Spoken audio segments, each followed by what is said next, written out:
por ter, sim, uma série de músicos grandiosos. Vai, cambada! Além de tudo, sou moleque maluquido, sou atrevido, já joguei tudo pro ar. Vai longe a noite. Uma coisa de sonho. Quem assistiu, não esquece.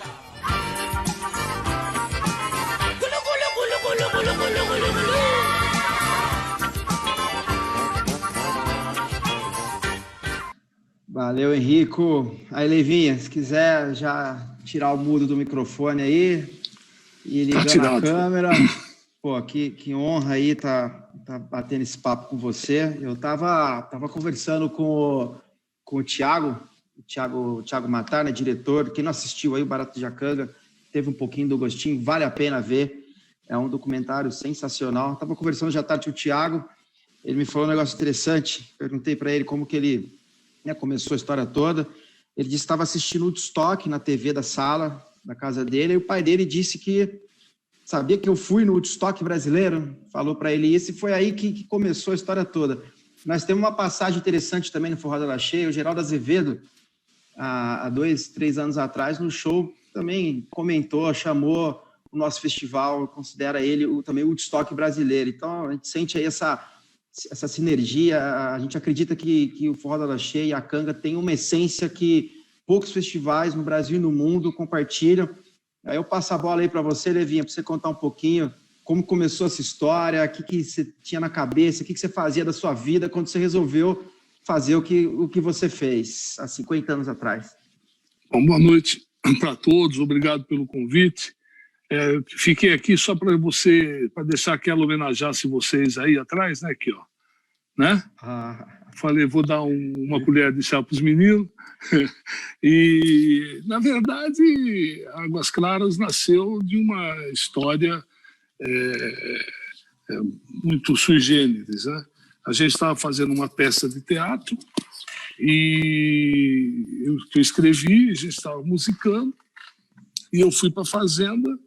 E eu andando na fazenda, imaginei o pasto lá cheio de gente e tal. Falei, pô, por que não fazer aqui, né? Vamos fazer esse negócio aqui na fazenda, fazer ao ar livre e tal. E começamos a ensaiar ali para poder fazer, era um musical, essa coisa toda. E aí alguém comentou com alguém que a gente estava fazendo um festival, e aí começaram a ligar. E eu, você está fazendo festival, Levinha? Eu falei, tô. Mas a gente está meio sem dinheiro, a gente tem que eu dou passagem e tal. Pá. O pessoal começando, naquela época, 75, 74, a vida musical de São Paulo era muito intensa, né? Tinha vários grupos, todo mundo tocando, tinha a Lira Paulistana, que tinha apresentações todos os dias, tinha a Paulicéia Desvairada, tal. Tinha uma série de locais que faziam shows em São Paulo. E aí um foi ligando para o outro, a gente falou, pô, vou acabar fazendo o festival. Aí eu reuni o pessoal, falei, em vez de fazer a peça, vamos apresentar a peça como fechamento do festival, vamos fazer o festival. E aí comecei a fazer. E aí deu certo. Sensacional, Levinho. Para quem não sabe, o filme, né, Barato de Jacanga, tá indicado, né, ao Grande Prêmio do Cinema Brasileiro. E também está concorrendo na categoria Voto Popular. Então, aproveitar aqui para pedir para o pessoal entrar no Instagram, o Barato de Jacanga, ali na bio, tem o link para vocês poderem votar. Uma coisa que chama muita atenção, né, Levinha? Você comentou, 75, a gente está falando realmente quase 50 anos atrás. Hoje, a gente não imagina como que é realizar qualquer coisa, né, um evento que seja, sem as tecnologias que a gente tem hoje, né, de WhatsApp, celular, internet, e na sua época nem telefone tinha, né, e aí você queria contar um pouquinho que te chamou uma passagem interessante aí dessa produção, tudo isso. Toda a produção foi uma loucura, né, primeiro que ninguém tinha grande experiência, eu tinha 23 anos, eu era o mais velho da turma, né, ia fazer 23. E tinha esse pessoal que musicava comigo a peça, eu tocava flauta, e o pessoal que musicava a peça tinha aí 18, 19, 20 anos. E a gente começou a se dedicar. Eu fazia para vender o festival, a ideia, eu fiz uma cartolina com as distribuições de palco, banheiro, tal, pá, e era assim que não tinha maquete, nada, assim que começamos a vender o festival. Conseguimos alguns apoios, né? O stop, eu dou transporte para 2 músicos, aquela coisa toda. Mas era muito complicado, uma época da ditadura, né? Tudo era difícil, proibições tinham imensas, né? Toda hora você tinha alguém falando não pode fazer, não pode fazer, não pode fazer. Erasmo Dias, que foi um secretário de segurança barra pesada em São Paulo, né? Um grande secretário de segurança, mas para essa coisa de arte e tal, ele era totalmente radical, né? Então, era muito difícil de fazer. Então, nós montamos um sistema, falando, como é que nós podemos divulgar o festival? Sem dinheiro, sem nada. Naquele tempo, mais era cartazinho. Mas cartazinho colava muito o show da cidade. Então, você ia lá nos postos e tal, o cara passava, via no show. Mas como é que você vai fazer isso no Brasil, porra? Né? Então, eu ligava para os caras que eu conhecia, em alguns lugares que eu viajava muito, sempre viajei muito, e aí falava, olha, você está estudando aonde? Eu estou na Federal de Londrina, por exemplo. Eu estou aqui fazendo festival, estou mandando para você cartaz, ingresso e tal. Vê se você consegue divulgar. Aí tá legal. E aí você é nosso convidado, você e sua namorada, tal. Aí tá bom, então você faz parte do festival. E aí a coisa começou a pegar. E Mutantes ia tocar, por exemplo, em Londrina. Eu ia lá no show, conversava com o Serginho e tal. Olha, vamos fazer.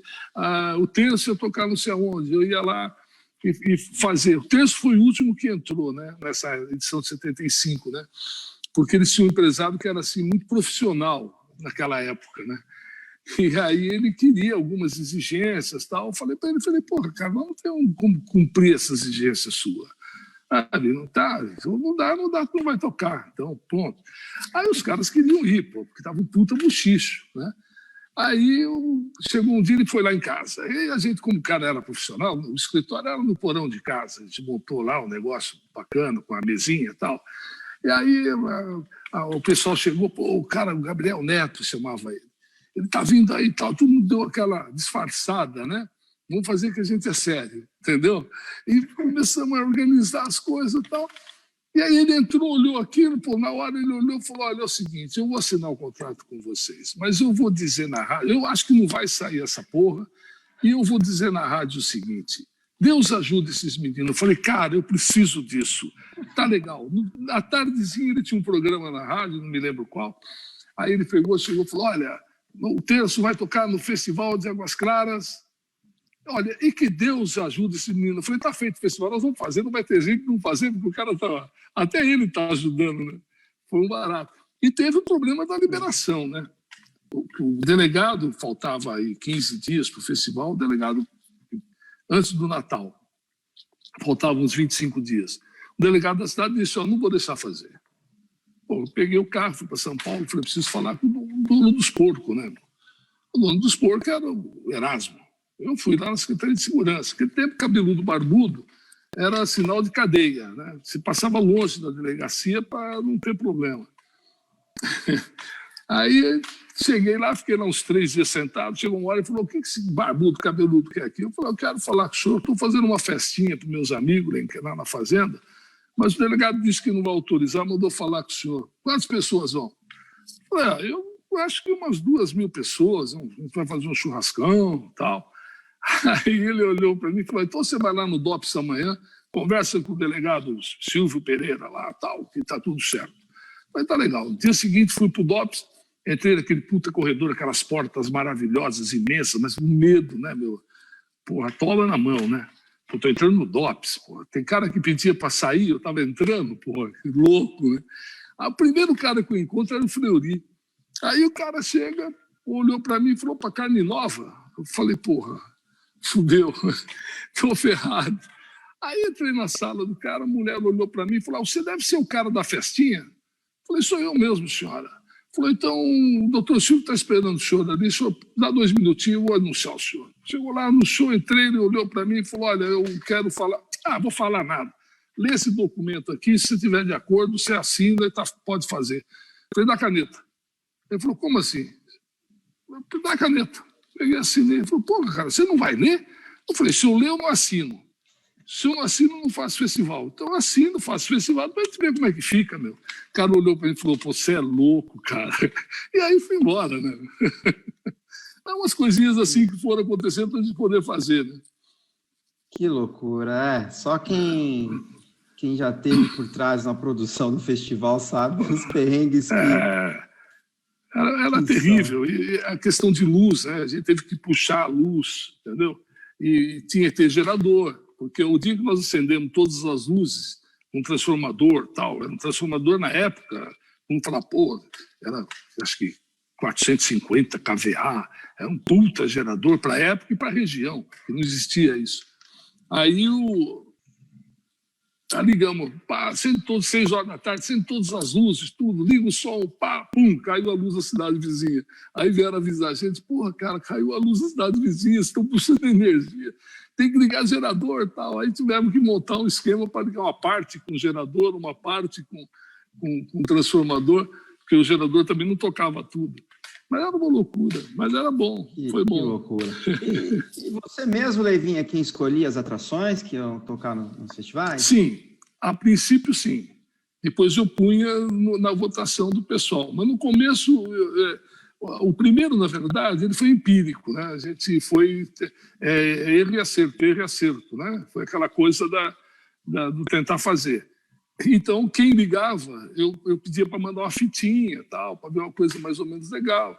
E aí, pô, tá legal, toca, pau. Você precisava de músico também, ele também não ia ficar cortando o cara, né? Porque se fosse uma coisa muito ruim, você acabava diminuindo o tempo de show dele, entendeu?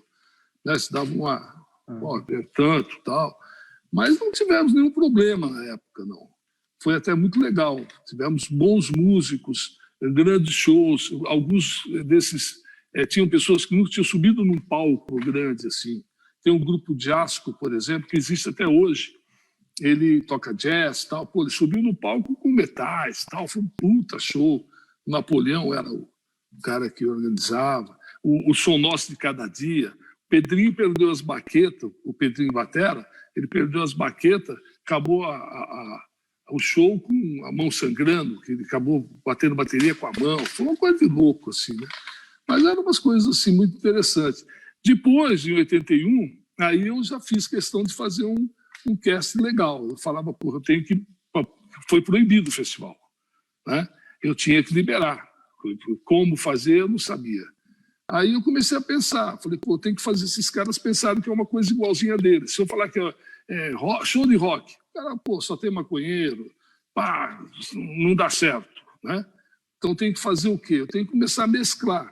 E até porque a música no Brasil não tinha uma divulgação fantástica. Por exemplo, o Gil ia fazer um show no Teatro Bandeirantes que cabia 1.100 pessoas, na sexta-feira ele lotava, no sábado ele lotava, no domingo já tinha 800 lugares.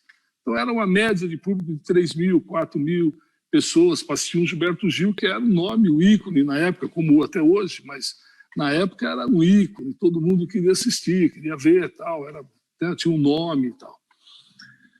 Então eu falei, tem que mesclar esses nomes. Como que eu vou fazer? Pô, Gonzagão, meu ídolo, meu pai, vou trazer esse cara. Vou lá, Gonzagão na hora topou.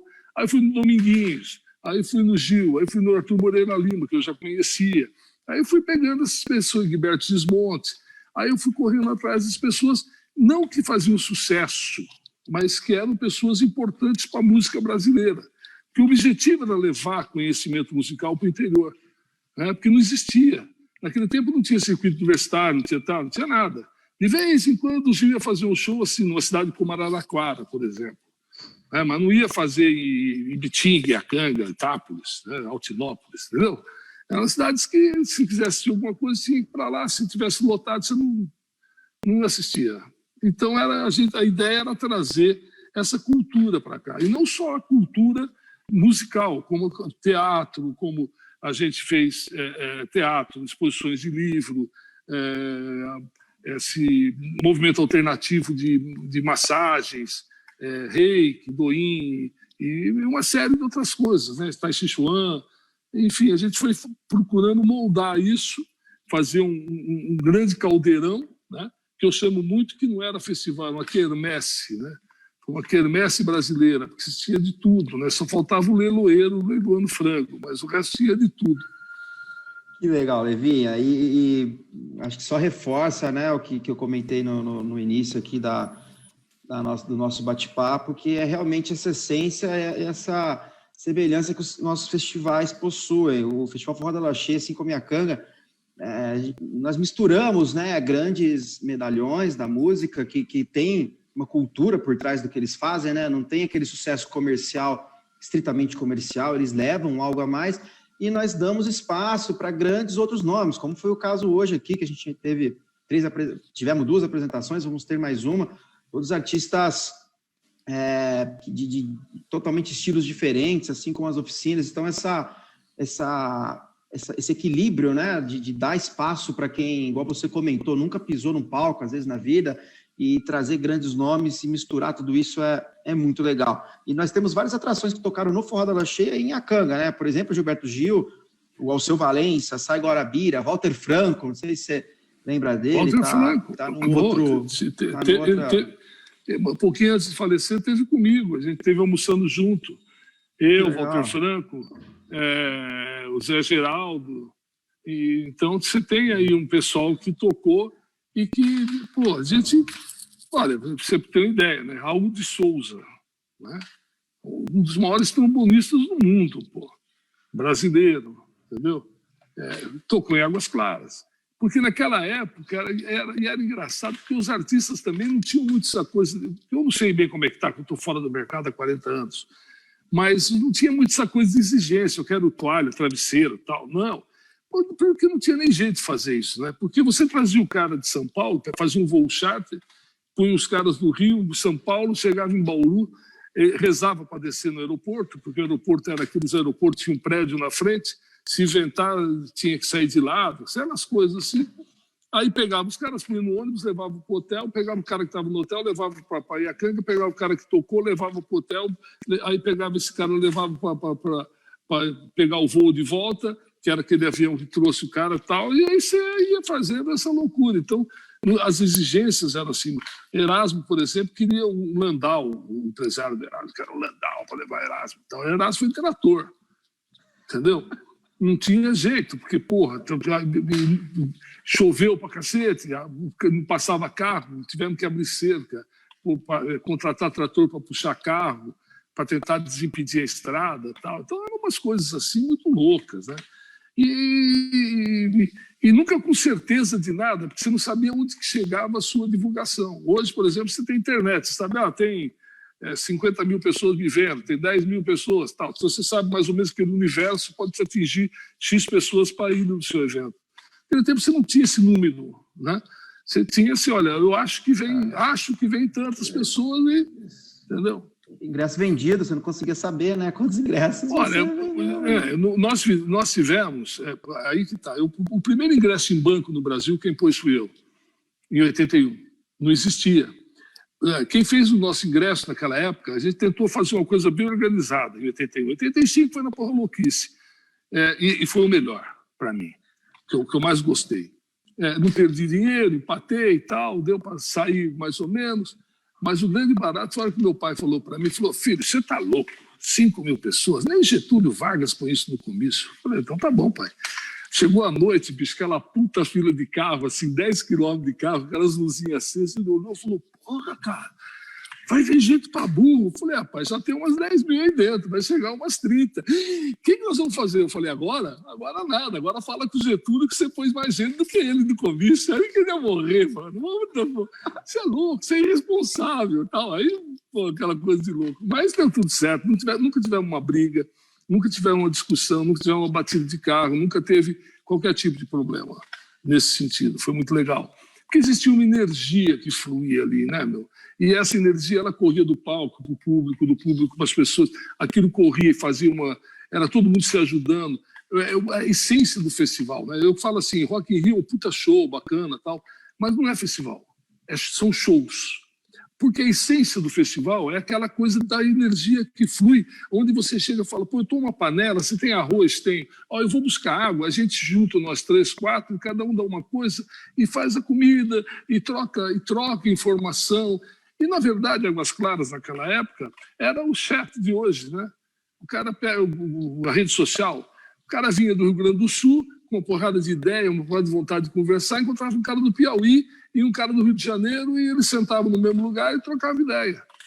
E cada um falava as suas verdades, os seus anseios, e papapá, e era muito legal. Então, era uma rede social muito mais interessante, porque ela, em vez de deixar você longe, estando perto, ela fazia o cara de longe ficar perto, entendeu? Era muito mais interessante. E aí nós fizemos o ingresso vendido em banco, no Unibanco. Só que nós vendemos 16 mil ingressos, quando abriu, 15 dias, em 2 dias nós tínhamos vendido 16 mil ingressos. Mas aí veio a ordem da Polícia Federal que não tinha liberado o festival. Saiu esse boato e tal, e o banco cortou a venda de ingressos. Aí eu tive que mandar um pessoal da segurança, que inclusive era maçom, tinha encontro com as pessoas lá em Brasília, tal, e minha irmã acompanhando para poder levar os documentos, aquela coisa toda, tal. Aí o cara chegou e falou, então tá bom, tá liberado, tal. Mas isso 3 dias antes. 3 dias antes já tinha 50 mil pessoas dentro da fazenda. Meu, não tinha como cobrar ingresso. Entendeu? A fazenda. Aí os caras começaram a entrar, ainda vendemos 2 mil. Eu, na época, eu era assim muito inocente. Eu falei, pô, esses caras vão vir. Eu vou pôr, por exemplo, 100 mil reais aqui, faço o festival, vão vir 50 mil pessoas, cada um dá X mil, vai dar, para eles é pouco, e aí a gente junta tudo, paga o festival e já aproveita para fazer o outro, entendeu? Mas a ideia, ela é assim, mas ela não funciona desse jeito, né? Entendeu? Então, muita gente pulou a cerca. Quanta gente que vem aqui me ver, sabe que eu estou aqui, vem aqui, pô, cara, eu fui no teu festival, pulei a cerca. E não é pouco, não, meu. É gente pra cacete. Pô, então eu falo, então tudo bem, peraí, dão 2 minutinhos só, dá uma garrafa de vinho aqui. Aí ele dá o punhal e fala, bom, este aqui é o ingresso que você não pagou, você vai pagar para mim para tomar um vinho nas tuas contas. Senão fica de sacanagem, pô. Aí tá recebendo a prestação até hoje. Porra, tem uma porrada de gente. Tem cara que manda presentes para mim, coisa assim, sabe? Pô, Levi, eu soube que você tá aí. Agora que foi sair o filme, inclusive, até aumentou, que ninguém sabia que eu estava aqui em Chapada dos Guimarães, né? Eu até conversando com você, contei a história da overdose, né? Teve um amigo que me encontrou chorando, me viu, começou a chorar, falou, pô, Levi, você está vivo? Eu falei, acho que sim, né, meu?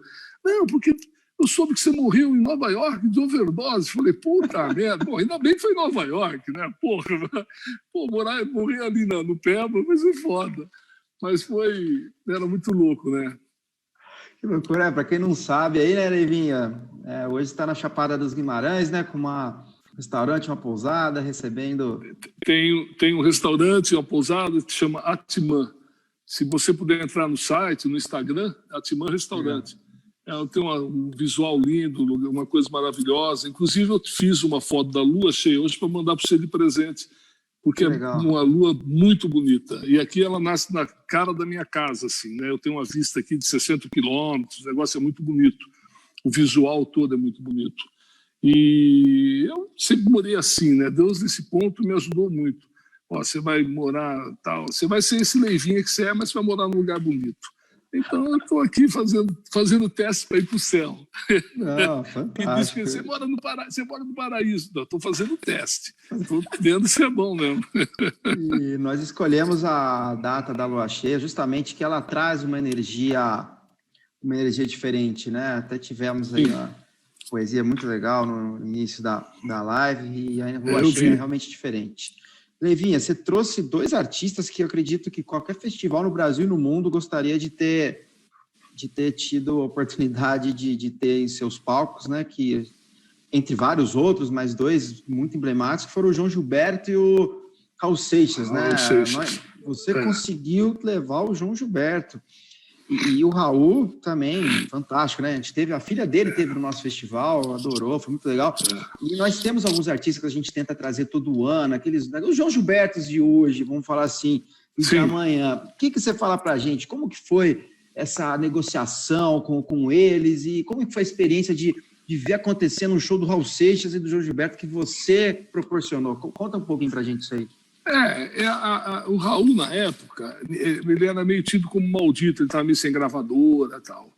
E o pessoal não queria, de forma nenhuma. Walter Franco, Raul Seixas, Egberto, tem mais um ou dois, eu não me lembro o nome agora, assim, não pela importância, mas é que não me lembro agora, que faz muitos anos, a Bandeirantes chegou e falou, não, vamos vetar, não podemos fazer show com esses caras. Tal. Eu falei, de forma nenhuma, cara. Porra, quem faz o cast, quem faz o elenco sou eu. Não tem conversa. E outra, seguinte, se não for para fazer... E quero eles aparecendo. Quero um especial deles. Quero um especial de Águas Claras, uma música ou duas de cada um. Falei, eu faço questão que todos eles participem. Né? E senão eu já desfaço o negócio agora. Tal. Isso uma semana antes.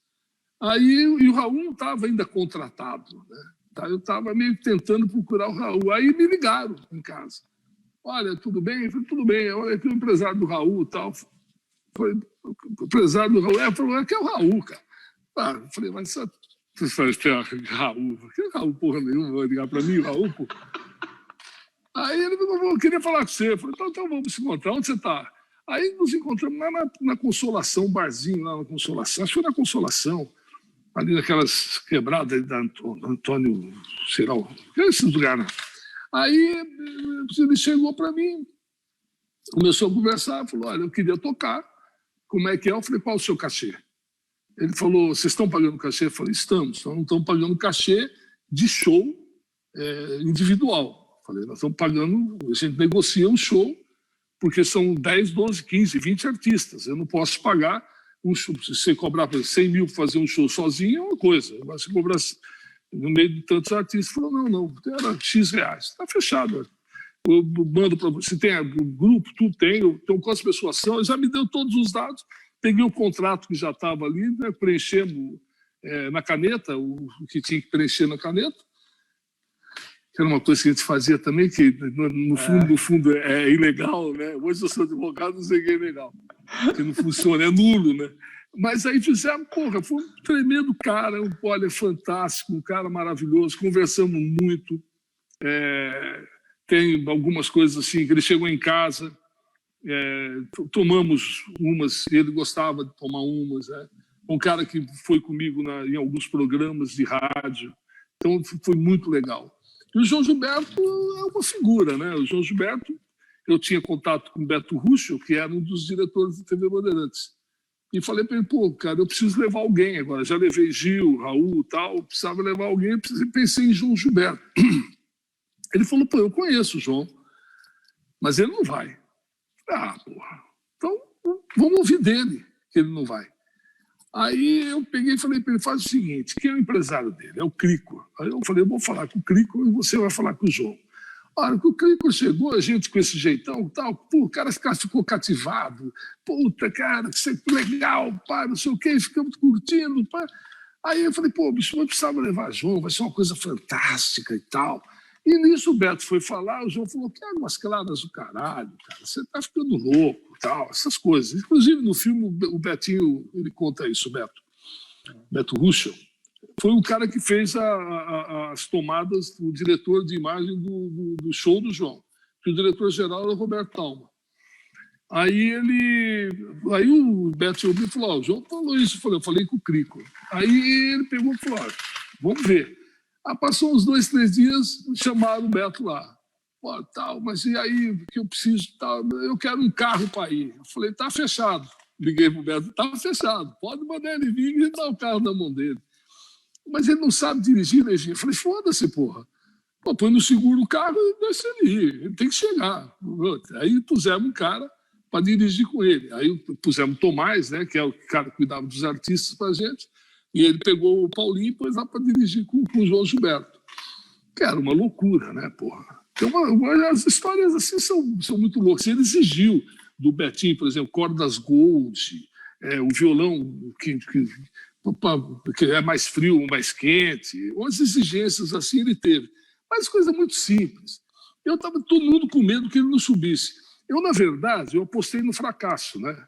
Eu falei, se esse cara não subir, fudeu Águas Claras. Que estava todo mundo preparando, né? Eu tenho umas reportagens do Miguel de Almeida, que ele está até no filme, eu falei, e ele falou, não era bem assim, era assim, sim.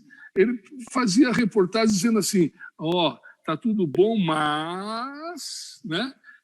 Mas, quer dizer, se o João não subir mais foi uma bosta, entendeu como é que é? E a gente é apavorado, cara, porra, né? Porque, E aí ele chegou, ele subiu. Nesse dia, ele chegou contando uma história, eu tive que dar um empurrão nele na hora, esse Miguel de Almeida, que foi dizer que tinha uma menina tomado um tiro, perdido o dedo. Imagina ele falar isso pro João. Entendeu? Antes dele subir no palco, descendo do carro. Aí o Crico falou, o cara é louco. O João falou, o que foi? Eu falei, nada, João, vamos lá. E o Crico já foi empurrando ele, eu subi. Eu tinha acabado de anunciar o Fagner. Fagner pediu o pessoal receber bem, porque estava todo mundo meio assustado, né? Ninguém sabia o que ia acontecer. Os artistas que gostavam do João estavam todo mundo preocupado também, né? Porque queria que ele fosse bem recebido, mas ninguém acreditava que ele fosse tocar. Essa é a grande verdade. Aí ele chegou, subiu, mas a gente já tinha conversado pra cacete lá em casa, sabe? Tinha batido um papão. Meu pai tinha umas pinguinhas interessantes, deu umas pinguinhas, essa aí, inclusive com o Dominguinho, o Gonzagão, que é ídolo do meu pai, né? Da época dele. Tomaram umas pingas lá, brava. Aí tomou umas pinguinhas, o Raul e tal. Aí ele chegou, subiu no palco, anunciei, ele subiu, pegou o banquinho, sentou, fez microfonia. Falei, puta, ele olhou para mim, eu falei, João, toca, pô. Ele olhou, sorriu, falou, olha, vocês são heróis, vou tocar essa música para vocês e tal, tocou. Ele disse que foi o maior show que ele fez na vida dele. O melhor show e o maior show, o lugar mais lindo que ele já tocou. Ele nunca tinha permitido o público cantar e ele acompanhar. Eu mandei para você o show integral dele. Eu vi. Pô, ele fez uma coisa de louco. E a filha dele, quando nós fomos, o Thiago foi pedir a autorização, né, a produtora, para ele aparecer no documentário, né, para eles liberarem a imagem e tal. A filha, a Bebel, falou que ele vivia falando desse festival. Porra, lógico que deixa, porque ele vive falando desse festival. Ele adorou isso aí tudo e tal. Entendeu? Que legal, Levinha. Essas histórias são fantásticas. Mas em 81, depois nós liberamos, aí chegou a comitiva do comandante-geral da Polícia Militar. Os caras me avisaram, os caras estão lá em Reginópolis, que é uma cidadezinha perto, eles vão aí, querem fazer uma visita. Eu falei, puta, fudeu, né, meu? Porque eles vão chegar aqui, vai ter os carinha pelados e tal. Mas tudo bem, vamos fazer o seguinte, você espera ele de moto lá, e a hora que ele chegar, você vem na frente, e se tiver alguém pelado, você fala, olha, esconde aqui agora que a polícia está chegando, esconde e tal. Mas não encontrou ninguém ali, eles chegaram em casa, meu pai recebeu bem, a gente tinha aquelas coisas do interior, né, meu? Você receber bem com pessoa do interior, pão de queijo, cafezinho e tal, a pinguinha para quando gosta. Aí eu não queria ir lá no palco. Aí eu cheguei e falei, porra, esse cara vai no palco, vai tomar uma vaia, né? Subir, a pessoa, o cara com galardão, 12 medalhas, caralho, aquele cap, porra, vai tomar uma puta vaia. Eu peguei e falei para ele, olha, sabe o que acontece? A hora que ele chegou lá, falou, posso subir no palco? Eu falei, pode, mas eu posso dizer uma coisa para o senhor? Pode. Olha, o pessoal vai se assustar, o senhor é um militar, todo mundo tem respeito pelo senhor, mas o senhor não quer mandar a sua esposa dar uma olhadinha? Né? Aí ele pegou, falou, então tá bom. Aí chamou a mulher dele, estava do lado dele, ela entrou no palco comigo para olhar. E nisso estava tinha acendido todas as luzes em volta que tinha a Rua do Comércio, né? E em volta da área de show, a gente fez uns negócios tipo decoração de Natal, mas não era decoração de Natal, mas tem aquelas coisas luminosas e tal. Pá. E aquela multidão, né, meu? Olha que lusco-fusco, o sol se pondo, a mulher olhou, viu aquele negócio e ela falou assim, que lindo! O cara não aguentou, ele correu lá para dentro olhar, pô, ninguém falou nada, me botou para bater palma, tal, foi mal barato. Aí eles foram embora. O cara falou, porra, cara, fantástico, o cara veio falando comigo, fantástico. Mas antes dele sair de casa, eu falava para os caras, vai de moto e, ó, vai limpando, porque era 200 metros, né, até chegar no festival, assim, da minha casa para chegar a 200 metros. Falei, pô, que não pode, a pessoa vê lá um grupo de cara pelado, fudeu, né, meu? E tinha, né, fazer o quê, né, os caras, porra. Que legal, Levinha. E me fala uma coisa, se você fosse fazer o Festival de Iacanga, por exemplo, uma edição aí de 50 anos, quem você gostaria de ver nos palcos do festival? Você tem alguém que que Olha, hoje em dia você gostaria de ter contratado? Eu sempre trabalhei só com música nacional, né? Eu, como estou muito fora do mercado, eu tenho acompanhado muito pouco essa nova geração, essa coisa toda, né? E estou vendo, pelo que eu vi das lives, tem gente muito boa tocando aí, né? Vindo aí e tudo mais. Então, eu acho que se fosse fazer uma nova edição, teria que se dar uma conversada com aquele pessoal mais antigo, né? E ver essa meninada nova, né, meu? Porque eu acho que é isso que é a essência do festival, né? Pegar as pessoas que têm uma certa representatividade nos seus pedaços, tal, né? E essa meninada nova que está chegando aí. Eu acho que seria isso. E aí, se for fazer os 50 anos, eu ouvi dizer que o pessoal da Lua Cheia vai querer fazer comigo, aí vocês vão ajudar a escolher. Isso é bela cantada, né? Vambora, vai ser lindo. E teve algum show que você não conseguiu contratar, que você queria ter levado em um dos festivais e não rolou por algum motivo? O Geraldo Vandré. Ele foi quem me apresentou o Geraldo foi o Saulo Laranjeira. Não sei se você conhece.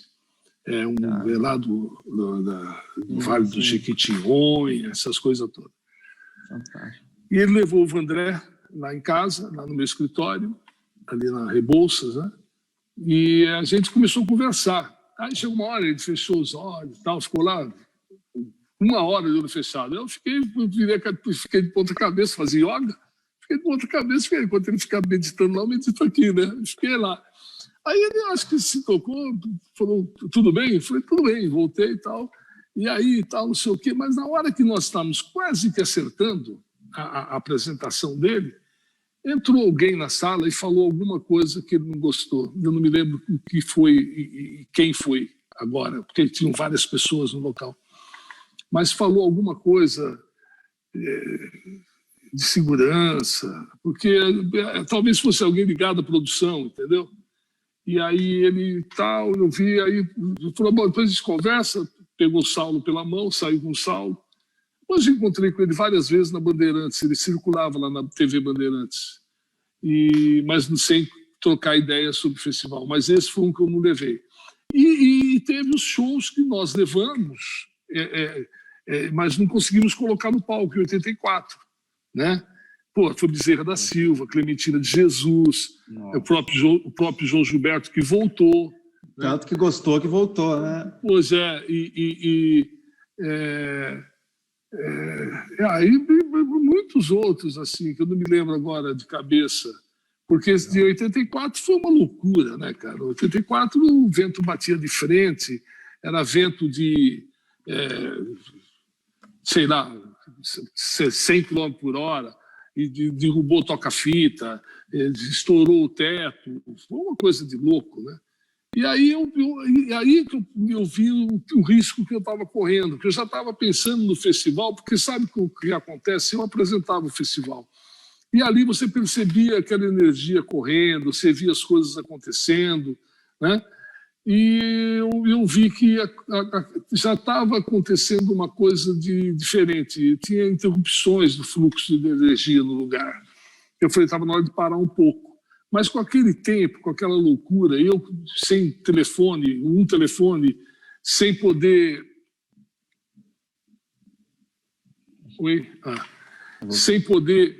Sem poder estar na mão, decidir, mas sem poder decidir, né? Sem aeroporto decente para descer um avião, não sabia onde descer, se não descer em Bauru, ia descer aonde, né? E aí a minha casa 200 metros, meus filhos ali, aí eu fiquei meio receoso, achei que estava na hora de dar um tempo. Eu não pensei em dar um tempo tão grande, né, e parar de uma vez, mas a princípio era parar de uma vez, a princípio. Mas eu sempre achei que fosse recomeçar uma hora, mas depois a vida mudou e eu me readaptei às minhas coisas, e aí já estava bem feito, já fiz a minha contribuição para a música, para a cultura. Eu acho que já fiz a minha parte. Agora eu estou cuidando aqui das coisas das pessoas, do meu lugar. Eu tenho um lugar lindo, uma vista maravilhosa, que pegou fogo também. Estava vendo as meninas falando lá do Pantanal. Cara, olha, quem puder ajudar, ajude, que precisa mesmo. Mas ali é falta. Você perguntou o que pode ser feito. Eu ouvi o cara que mora no lugar. O cara que mora no lugar, ele já passou por isso várias vezes. Eu, por exemplo, tenho aqui há 30 anos. Eu já tive 2 queimadas dessa feia. Uma foi esse ano, a outra em 2010. E quando você começa a querer fazer, por exemplo, você vê que o negócio está seco, tal, você quer fazer um acero, vem um cara da SEMA, que estava lá no ar-condicionado, falou, o senhor não pode fazer acero, tem que pedir licença. Pô, mas a licença leva 1 ano e meio, 2 anos para sair, então não adianta eu pedir licença, você vai pegar fogo aqui, depois se pegar fogo, o que vai fazer? Perdeu. Então, se você fala, ela falou que o fogo era superfície, o fogo era subterrâneo. É aquilo que ela falou, sai por baixo da... Se apagou, acha que está apagado, ele está correndo e vai acender lá na frente uma labareda enorme. Então, é impossível apagar. Eu tive conversando com o pessoal dos bombeiros lá do Pantanal e eles disseram para mim o seguinte, olha, estamos com 1.500 homens fuzileiros navais, especializados em fogo, mais 1.500 homens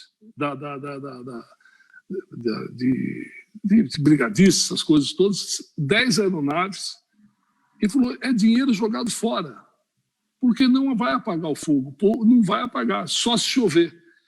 E a fauna é o que me entristece mais, porque a flora, com 2 anos, 3 anos, ela volta. A fauna, talvez algumas espécies, talvez nem volte mais, né, meu? Então, isso é uma tristeza muito grande. Esse movimento de vocês, essa live, para auxiliar, inclusive, esse pessoal, é uma coisa tremendamente válida, entendeu? E para todos que estão assistindo aí, que puderem, ou ajudem, ou rezando, ou dando dinheiro. Se mandar um dinheirinho é melhor, porque dá para acertar as coisas lá. Exatamente. Entendeu? Manda um dinheirinho e reza também, para chover pelo menos, porque é o que precisa. Mas é muito feio. Eu tenho um amigo, Isan Petter, ele é um fotógrafo da National Geographic, foi da National Geographic, agora ele faz por conta própria, passou esse tempo todo fotografando lá. Uma coisa, ele falou, é horrível. E as fotos dele tem no Instagram, se você puder entrar depois você vê, Isan Petter. São fotos assim chocantes, são coisas assim que você vê o tamanho da tristeza e da devastação que causou esse fogo. Que não tem culpado, fazendeiro não põe fogo na fazenda, viu? Ninguém põe fogo na sua casa. Isso é fogo que nasce normal, é falta do fogo frio para não deixar aquela massa ficar muito grande, para não queimar por baixo, entendeu? É falta de manejo, que o cara que mora lá sabe fazer, entendeu? Mas é isso aí. Mas eu só coloquei para poder auxiliar no pedido. E deixa eu te contar uma coisa. Você sabe quem foi o único cara no Brasil que foi comprar carne de helicóptero?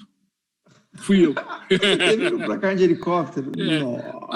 Chegamos lá no domingo, em 83, aquele puta chuva, tal, congestionado, tudo quanto é lado. Minha mãe me chama assim no sábado de manhã e falou, filho, tem uma coisa para falar para você. O que foi, mãe? Não tem carne. Eu falei, porra, mas compramos um mundo de carne para fazer almoço, porque eu tinha lá 2.500 pessoas trabalhando, né? Em vários turnos, entre bilheteria, segurança, o pessoal, músico, todo mundo. Ela falou, não, aconteceu alguma coisa, deixaram a geladeira aberta, tal, a carne não está boa. Falei, porra, mas sábado, em Acanga, eu vou comprar onde? Aí eu peguei e lembrei do cara que comprava gado da gente, né? De Bauru. Eu liguei para ele e falei, cara, eu estou aqui, a situação é essa. Ele falou, eu tenho aqui uns 400 quilos de linguiça e eu tenho aqui umas carnes de segunda, de primeira. Eu falei, pô, mas quanto dá? Dá, sei lá, 1 tonelada de carne. Eu falei, então junta tudo que eu levo lá no campo do Noroeste, que eu vou lá buscar. Aí o cara achou que até que era brincadeira. Falou, falei, não, estou falando sério, cara, estou indo lá. Aí peguei o helicóptero, assim, um helicóptero que a gente alugava, falei, cara, vamos para Bauru. Ele falou, fazer o quê? Buscar carne. Ele falou, pô, você vai comprar carne de helicóptero? Eu falei, pô, né? Isso há 40 anos atrás, eu acho mó barato contar essa história. Que doideira. Mas foi por necessidade, porque não dava para ir de carro, estava tudo congestionado. Os caras largavam o carro na estrada, porque não conseguia entrar direito na fazenda, congestionava, os caras iam congestionando. Vai começar o show do Raul. O cara largava o carro e corria a pé. E como eu tinha tirado toda a cerca, para entrar não precisava nem pular a cerca, né? Era só passar pelo buraco da cerca, entendeu? Então, pô, era muito louco. Cara, que gostoso, Levinha, a gente está conversando aqui. Infelizmente, a gente tem que partir aí pro encerramento. Daria para a gente ficar conversando a noite toda. Aí a gente tem mais uma...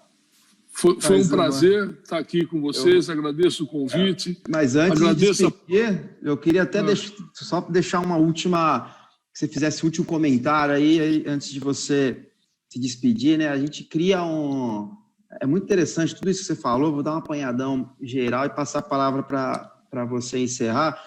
Os artistas que passam pelos nossos festivais, as pessoas que passam pelos nossos festivais, a gente cria um vínculo, é uma energia muito, muito foda, né? Então, o próprio Walter Franco, quando ele esteve com a gente, tocou no domingo à tarde, ele não conseguia sair do palco. Ele falou que os pés dele cravaram lá e que a energia daquele lugar não paralisou ele, que ele não conseguia ir embora do palco, né? Então, eu queria que você falasse um pouquinho como que você acredita que festivais, você comentou de festivais que são um apanhado de shows, né? E festivais como os nossos, que eles reúnem pessoas por vários dias, acampadas, onde há uma troca, uma comunhão, uma integração. Você acredita que eventos como os nossos festivais, experiências como que você proporcionou, que a gente proporciona agora com o Festival Forró da Lua Cheia, isso pode mudar a vida de uma pessoa? Tem um impacto positivo nesse ponto? Eu queria que você comentasse um pouquinho sobre isso e muito obrigado pela sua participação. Tenho certeza que é o primeiro bate-papo de muitos que nós vamos ter ainda. Vamos falar muito. Obrigado, Levinha. Obrigado a vocês. Olha, eu acho que impacta assim. Eu tenho uma história, inclusive, que é interessante, que eu não sabia. Fiquei sabendo quando nós fomos lançar o festival no It's a True, lá em São Paulo, na Vida Paulista, acho que é Miss ou Mickey, uma coisa assim. E aí veio uma moça, uma senhora, me cumprimentar, o Levinha me abraçou assim, bem emocionada, e falou, olha, cara, eu estou há 40 anos atrás de você para te agradecer. Eu falei, eu estou aqui, né? Pode agradecer. Falou, pois é, eu fazia medicina, era uma menina com cheio de problemas, tal, fui no seu festival e descobri meu caminho. Hoje eu sou a diretora, criadora e diretora desse festival It's a True. Faz no mundo inteiro, tal. Acho que o nome dela é Mônica, acho. Eu não me lembro, porque eu não guardei de cabeça. Foi uma coisa muito assim, eu estava muito emocionado também, tanto pelo Barato como por ela me dizer isso. Mas só sei que falei para ela, olha, se você me procurou 40 anos e fazia medicina, seu pai também está me procurando há 40 anos querendo me matar. Porque, pô, se por causa de mim você largou medicina, foi mexer com arte, ele vai falar, esse cara é um filho da puta, porra, no mínimo. Mas, olha, foi um prazer participar com vocês. Muito obrigado pelo convite, pela consideração. Obrigado pelo pessoal que está assistindo a live, pela paciência, né, de me ouvir esse tempo todo. E eu queria dizer para vocês o seguinte, olha, estou com vocês na próxima edição ao vivo, quero estar presente. E vamos conversar essa brincadeira de 50 anos. Com certeza. Vamos unir o antigo com o novo e vamos fazer uma coisa nova. Entendeu? Essa é a nossa essência, é resgatar e continuar para frente. Tenho certeza. Começou essa história com um convite para você justamente participar da nossa edição de 30 anos. Sim. Vai ser de 3 a 6 de junho. Os ingressos continuam à venda. A programação está 100% confirmada. Todos os nomes, Alceu, Elba Geraldo, Grande Encontro, Racionais com Banda, Baiana System. Também outra atração que considerou o show com a gente um dos melhores já feitos na história deles como apresentações ao vivo. E entre vários outros aí, Fala Mansa, Cordel do Fogo Encantado, Tribo de Já, vamos ter Ventania, Francisco El Nombre, Lineker, são muitas atrações, ao todo perto de 90 shows aí. Fazemos questão da sua presença, vai ser uma honra te receber. E 2025, o Brasil e o mundo vai ver algo que ninguém nunca viu. Obrigado, Levinha. Um grande abraço, um abraço para todos. Eu passo a bola aí para a Mari. Um abraço, pessoal. Um abraço, tchau. Valeu.